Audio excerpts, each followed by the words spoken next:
welcome to SRS Dialogues, the official podcast for the Scoliosis Research Society. I'm Charlotte Fisher. I'm joined with my co-host, Jason Brooks, and we're very excited to bring you this episode on the Spine Deformity Journal. We are joined today with Editor-in-Chief, John Lonstein, and Deputy Editor for Social Media, Robert Cho. So let's get into sort of how this journal was started and a little bit of background of our goals for this journal. The journal was started about over 9 years ago.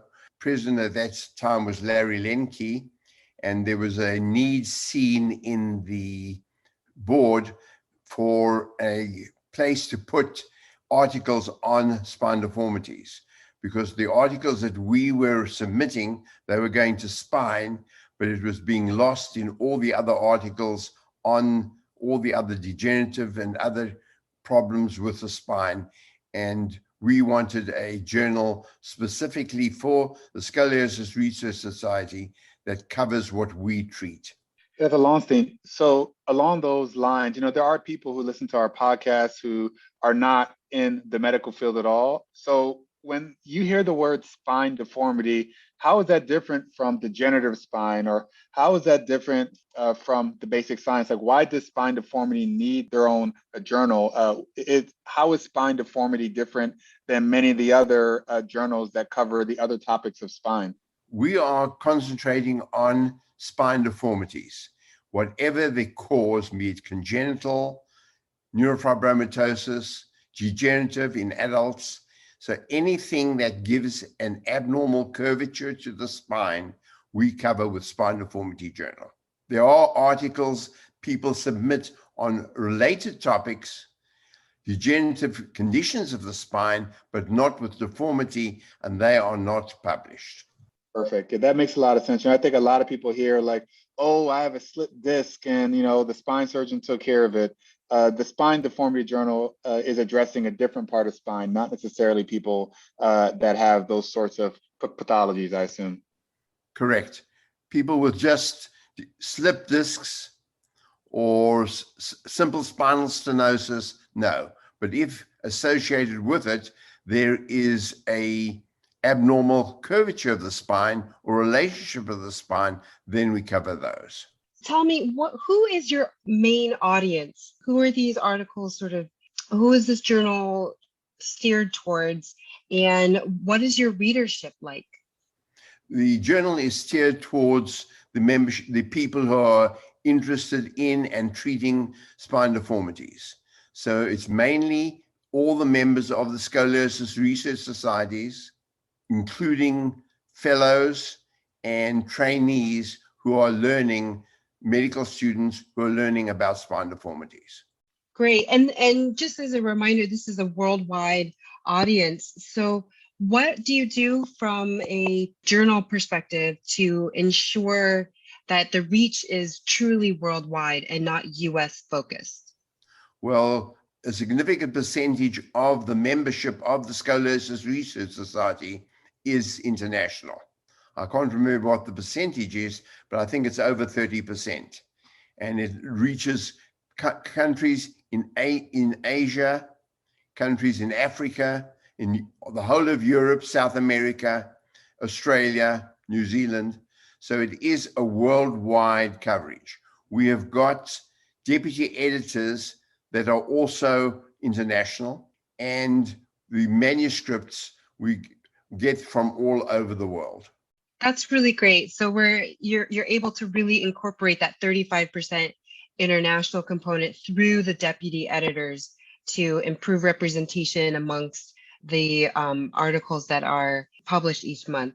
Do you have any exciting news going on with some recent articles that you found really interesting and you're looking forward to see them published? We have highlighted the newer articles because of the new social media outreach.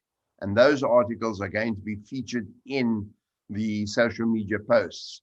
And that's how we're hoping to be able to spread the interest in the journal and get the readership more involved in the journal. So along those same lines, Dr. Lansing, I know a lot of people hear your title as the deputy editor, and they're like, "Man, I think I want to do that one day." I mean, that must be all this prestige, and you're kind of lifted up on a pedestal.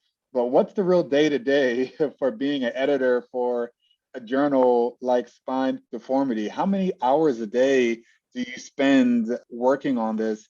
And what's the sort of team that you have to have around you to start a journal like this and actually maintain it also? The team I have is I've got one person working with me in the office, but the main people that help me are the deputy editors and the reviewers. The amount of time I spend varies. In some days it's 1 hour, some days it's 3 hours, because every article that comes into the journal is checked to make sure it conforms to the guidelines. And then otherwise it's sent back to the authors for them to revise it. And then obviously when revisions come in, then I have to look at the revisions, see that all the questions that have been posed are answered, and then send it back to the same deputy editor and the same reviewers so that there is a continuity of the review process. Along those same lines, do you have your top 3 tips for, surgeons submitting articles that you would recommend? Either follow the guidelines, that may be a very important recommendation, or some other suggestions for those of us who would love to see our work published? Well, the first thing is follow the guidelines on how to write a manuscript, which is very available. The second thing is, for submission to the journal, is please read and follow the guidelines. The number of times I have to send a manuscript back because they are not following simple guidelines, I couldn't be able to tell you. And I've sent it back to some authors. It's amazing, but 7 or 8 times, because you want to shake them and say, please just follow what you are supposed to do. And just to add in, reviewing some of these articles, I think it's important. We were talking about the international folks submitting articles, and for some international folks, English isn't their first language. I think it's really helpful if you are international, if you're submitting something to Spine Deformity Journal, you probably should have someone who's a native English speaker kind of read through it and give some ideas before you submit it. I've seen a lot of articles that are otherwise reasonable articles, but just don't have grammar or syntax, need a lot of work before they're sent in. Excellent. Along those same lines, there are a lot of people in the Scoliosis Research Society who want to get involved with the Spine Deformity Journal. What does it take to be a reviewer for Spine Deformity? Well, they have to be a member of the Scoliosis Research Society. They have to have an interest in it. Most of the reviewers to date have been people who have been recommended by either deputy editors or other reviewers, and that's how we increase our review pool. If people are really, really interested, they can write to me, and then with their CV, because obviously they must have an area where they have got expertise to be a reviewer. Tends to be people in their first few years of practice can do some reviewing, but then it is just general reviewing. And then they get more down to the more complex articles when they have more knowledge. And John and Bob, what kind of time commitment would you expect, someone who, say they send you their CV and you say, sure, let's send this person some articles. What kind of time commitment should they expect for this? I expect a reviewer to accept an invitation to review one manuscript. There are some reviewers who, when they get an invitation, just say yes. That's not the best way. I just want them to review one manuscript at a time. When we assign reviewers, we know how many manuscripts they are handling. The only exception to that is if there is a revision, I'd like to do that in addition. So in other words, there are some times where they have reviewed their articles and then they get a new review to do and 1 or 2 revisions, but that is rare. Yeah, and I think if you're going to review an article, I think it's really important if you're a reviewer to review it like you would want someone to review something that you submitted, right? So if I'm reading a paper for review, it's always I always make sure I read it a few times. I take notes each time, and then kind of this is one area where I'll do it on paper. I'll print it out so that I can kind of write out my notes. I just don't do it as well electronically. I don't know if you guys are like me, but I have to kind of write it out. Same. Yeah, right. Like it when I'm editing stuff, it has to be paper, and I've tried it any other ways with the iPad. It just doesn't work. And so for me, I think it's a matter of, are they trying to achieve the point that they're trying to achieve? Have they shown what they're trying to achieve? Is it written in a clear and concise fashion? What things can be improved upon it? But that entire process for me, if I'm reviewing any paper, will take hour to 2 hours probably. I really try to take some time on it. So maybe a transitionary question, and Charla, forgive me if you were going to go somewhere else on this. As we talked about reviewing, I'm thinking about people reading the Spine Deformity Journal. I remember walking into my professor's offices as a medical student, and they would have journals stacked sky high on their desk. Nowadays, right, we all have PDFs, or many of us have PDFs on our laptops, and we may not get the journal at all. For both Dr. Lonstein and Dr. Cho, can you describe what's been the evolution of how people consume scientific literature and where you see it going in the future? Well, in the past, it was a print journal. We had a print journal when we were in Elsevier. I think that was our first 7 years. Then we had a new contract with Springer Nature. And with Springer, it is now an online journal. You can get a print copy. You just have to pay extra. It costs about $60 a year. To me, looking at what's happening with what I read, I used to have piles and piles of manuscripts, all sorted. Now, when I get manuscripts that I want to file, I file them electronically. I get the PDF, I put the PDF in a file, either to read soon or with other manuscripts of similar topics. So I have them all together.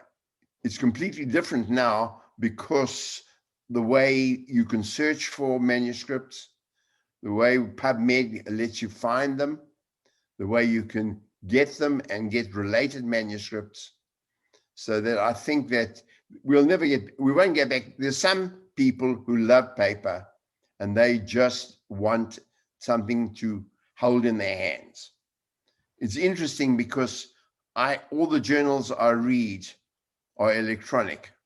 Anything I do for reading for fun is paper. I want a book in my hands. Can I say same to that as well? I agree. I mean, I read everything electronically now. I use my iPad or my laptop. I think for trainees as well, because I think all of us on the call have or had trainees.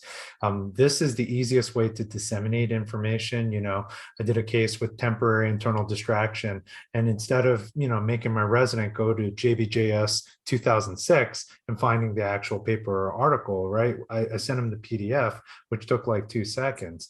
And I think that's just kind of the way. But I do agree, like if I have to edit, I have to do it on paper. I just can't do it electronically.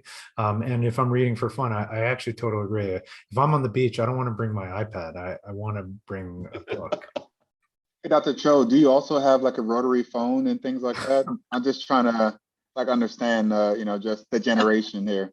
Well, the folks on the podcast probably can't see it, but on the video, you can see I have a tube amplifier right here. This is ancient technology, Tubes are from the 50s, actually. Yeah, so, but hang on a second. You're talking about two different things.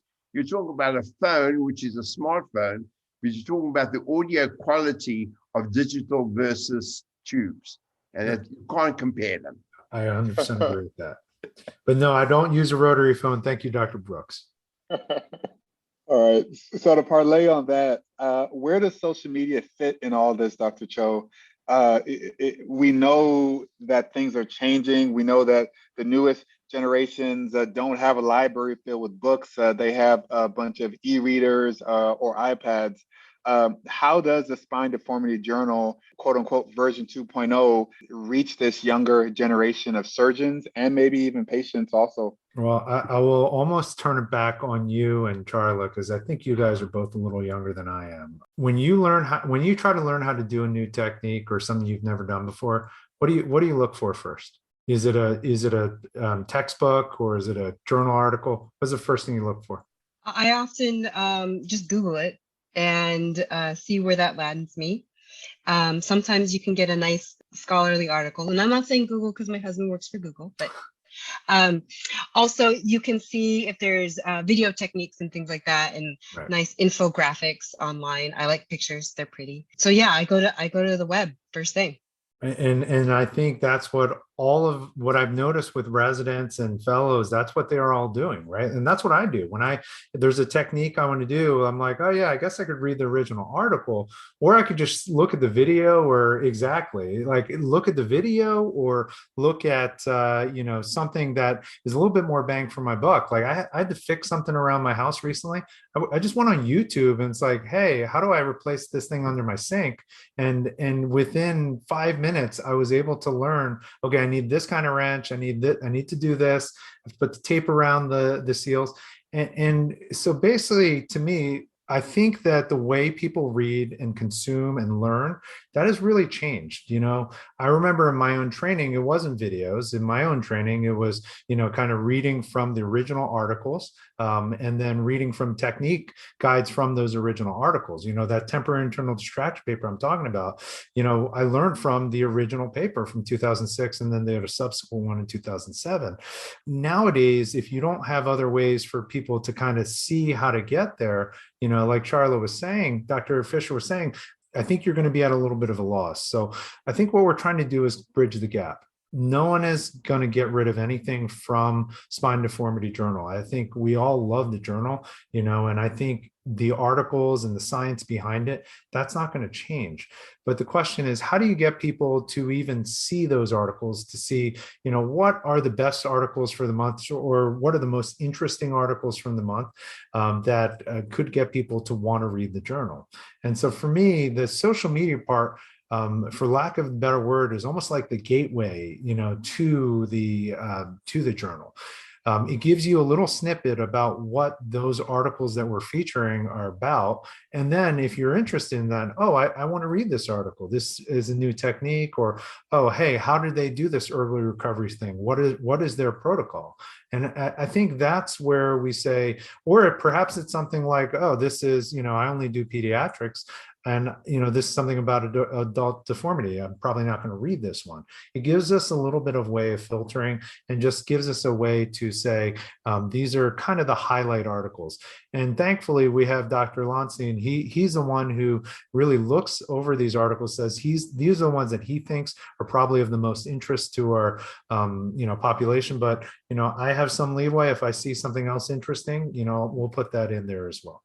Excellent. What social media platforms are you submitting these to? Am I going to see a TikTok video with responding to a challenge? I think it's Dr. Fisher and Dr. Brooks are going to be doing the floss on a Scoliosis Research Society video. That'll be straight on TikTok. No, right as of right now, we do not have TikTok. Sean, you can correct me if I'm wrong, but I don't think we have TikTok. Yeah, he says no TikTok. That's coming 2023, maybe? Maybe, it depends. I mean, as we get younger and younger, and as we, people start learning things on TikTok, absolutely. We actually have a pretty good presence on Instagram, Twitter, and Facebook. And I think those are the ones that I think most of us, if we're using any social media, we're using those channels most frequently, and LinkedIn, Sean is telling me. Those are the ones I think most of us use the most frequently. And that information, whatever your channel is, the information is going to go out to all those channels so you can see it. That's perfect. Dr. Cho, Dr. Lonstein, Dr. Fisher, I envision that in the future, when people submit journal articles to the Spine Deformity Journal, not only do they send the manuscript, but they also send a social media version of their study, like a 3-sentence liner with some cool figures that they know is going to be used for our social media platforms. if we decide to. I mean, that might almost be a requirement so that we can basically future-proof our journal, because one day we're going to get there where unfortunately people may read the article less and may rely more on the snippets. And so maybe even training people to get used to how do you summarize your amazing peer-reviewed article down into 3 or 4 sentences. This is such an exciting time for the Spine Deformity Journal, and a very exciting time for the Scoliosis Research Society. And I really thank you for your work on this endeavor.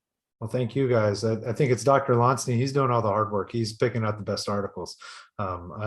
Jason, you're saying that people will do this in the future. I hope they do, so you and I don't have to do this for forever. But for right now, I actually think it's great. It makes me read the articles that every month, and hopefully it gets other people to be interested as well. No, I think it's awesome to see, the future of Spine Deformity Journal. I think it's going to be great to see how we grow. This social media to me is just the first of many new things that I think, as we grow and as we become the kind of de facto area for all of us to learn from each other. So I'm just excited to be a part of it. Thank you, Dr. Lonstein. I'm excited that you are a part of it. Thank you to you and Jason. All right, great. Well, that was such a thank you so much for spending some time with us, Dr. Lonstein and Dr. Cho. And we thank you, our audience, for listening. And please follow us on our social media platforms, LinkedIn, Twitter, Instagram, and Facebook. I was trying hard not to say TikTok. And on behalf of myself and Jason Brooks, we thank you for joining us, and have a good rest of your day. Thank you so much, guys. Thank you very much, guys. Thank you. The Scoliosis Research Society is a nonprofit professional organization made up of physicians and allied health personnel. Their primary focus is on providing continuing medical education for healthcare professionals and on funding and supporting research in spinal deformities.